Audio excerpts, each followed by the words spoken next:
আসসালামু আলাইকুম, welcome to freelancing. Start freelancing in 22 ডেজের ধারাবাহিক পর্বের আজকের পর্বে স্বাগতম। আজকে আমরা যে বিষয়টা জানবো তা হচ্ছে ফ্রিল্যান্সিংয়ের জন্য বই। আমরা যে কোনো কিছু শেখার ক্ষেত্রে যে একটি বিষয় আমাদেরকে অনেক হেল্প করে সেটা হচ্ছে বই। বই থেকে কিন্তু আমরা অনেক কিছু জানতে পারি, অনেক কিছু শিখতে পারি।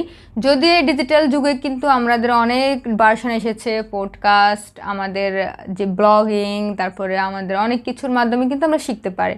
বাট বই পড়ে যেভাবে আমরা জ্ঞান অর্জন করতে পারি অন্য যে কোনো সিস্টেমের চাইতে কিন্তু এটা অনেক আলাদা এবং অনেক ইউজফুল একটা সিস্টেম।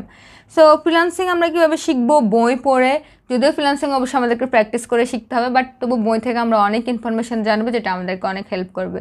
সো আমরা দুটো বাংলা বই এবং দুটো ইংলিশ বই আজকে জানবো, যেগুলোর মাধ্যমে আমরা ফ্রিল্যান্সিংয়ের অনেক কিছু জানতে পারবো, শিখতে পারবো।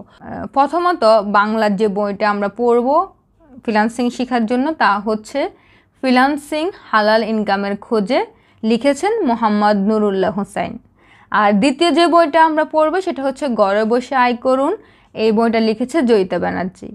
তৃতীয় যে বইটা আমরা পড়বো ফ্রিল্যান্সিং সম্পর্কে জানার জন্য, শেখার জন্য, তা হচ্ছে দ্য ফ্রিল্যান্স সার্ভাইভাল গাইড, এটা লিখেছেন ক্রিস্টিন ক্যাথেন রুশ।